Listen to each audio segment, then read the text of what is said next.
වෙන රටකට ගිහිල්ලා ඉගෙන ගන්න එහෙම නැත්නම් වර්ක් කරන්න ආසාවෙන් ඉන්න ගොඩක් කට්ටිය ඒක කරගන්න බැරි වෙන ලොකුම තැන තමයි මේ ඉංග්‍රීසි රික්වයර්මන්ට් එක මැදට ආපු ගමන් ඕක කරගන්න බෑ. මොකද ගොඩක් අය එතනදී ස්ටක් වෙනවා. ඉතින් ඔයා එහෙම ළමෙක් නම් මම මේ දැන් කියන්න යන කතාව වලට ගොඩක් වැදගත් වෙයි. මොකද ඔයා ස්මාර්ට් වෙන්න ඕනේ හරිම එක්සැමිනේෂන් එක තෝරගන්න.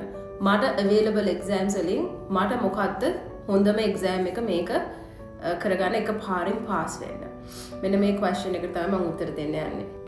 අපි බලමු IELTS examination එකයි PT examination එකයි අතර තියෙන ලොකු වෙනසවල් සහ ඔයාගේ weak areas and strong areas අනුව ඔයා තෝරගන්න ඕන මොන examination එකද කියන එක ගැන බලමු. පළවෙනි එක.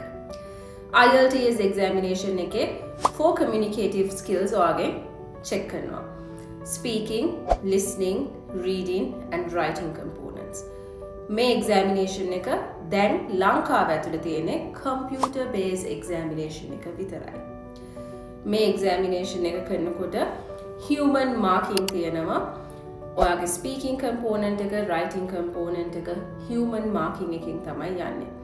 writing component එකට ලේසි වෙන්න සාමාන්‍යයෙන් ඔයාගේ auto checking එකක් යනවා, but still human කෙනෙක් තමයි ඔයාට marks දෙන්නේ. ඒක හොඳට මතක තියාගන්න. හැබැයි computer based examination එක මේක තාම ලංකාවේ ගෙදර ඉඳන් කරන්න බෑ. ඒ option එක තව ඉස්සරහට අපිට එයි. හැබැයි තාම කරන්න බෑ. මේ examination එක කියන IELTS examination එකට ඔයාට යන්න වෙනවා test centers වලට. test centers ලංකාවේ ඇතුලේ ඕන තරම් තියෙනවා. ඔයාට IDP education එක හරි එහෙම නැත්නම් British Council එක හරි මේ කියන examination එක කරන්න පුළුවන්. IELTS examination එක ඔයා කරනවා නම් අනිවාර්යෙන්ම ඔයාගේ exam එක ඔයා book කරන්න ඕන එයාලගේ website through.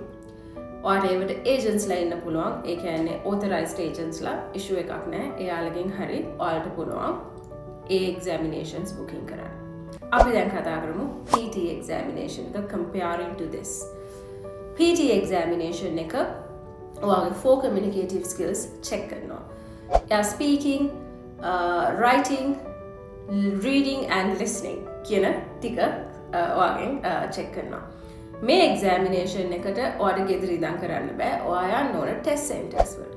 test centers ලංකාවේ කීපයක්ම තියෙනවා. එතකොට ඔයාට ඒ කියන ඕනම test center එකට යන්න පුළුවන්. test centers book කරන්න ඕන pearsonpt.com කියන එයාලගේ website එකකින්. එතකොට ඔයාට ගියාම dates ඕන තරම් check කරන්න පුළුවන්. This is a fully computer based examination. මේකේ තියෙන ලොකුම වෙනස තමයි මේකේ පළවෙනි marking එක යන්නේ AI වලින්. ඒ කියන්නේ මේකේ human intervention එක first round එකේ නැහැ. මේක සමහර බහුතරයකටම AI mark එකක් එන්නේ. ඔයාගේ සමහර components වලට විතරක් මේකේ human marking එකක් තියෙනවා. නමුත් human marking එක එන්නේ ඔයාව flag වුණොත් විතරයි. ඒ කියන්නේ ඔයා මේ වෙන කොහෙවත් තියෙන ඒවා කියනවා වගේ එකක් ආවොත් තමයි human කෙනෙක් ඇවිල්ලා මේක බලන්නේ. ඉතින් එහෙම නැත්නම් random checking යනවා. නමුත් still මේක අපිට safely කියන්න පුළුවන් AI powered examination එකක් කියලා. එතකොට ඔයාට තියෙන ලොකුම benefit එකක් විදියට ඒක ගන්න පුළුවන්. සමහර අයට තියෙන ලොකුම weakness එකක් විදියටත් AI powered එක ගන්න පුළුවන්. විශේෂයෙන් ඔයාට තියෙනවා නම් pronunciation issue එකක්. ඔයා කතා කරනකොට වචනවල sir වගේ වචන use කර school වගේ නම් ඔයාගේ වචන වලින් එන්නේ. I strongly suggest that you go for IELTS examination. මොකද මේක AI marking එකක් කියන්නේ ඔයාගේ ගොඩක් ඒ issue එක තියෙන පොඩ්ඩක් තියෙනවා නම් ප්‍රශ්නයක් නැහැ.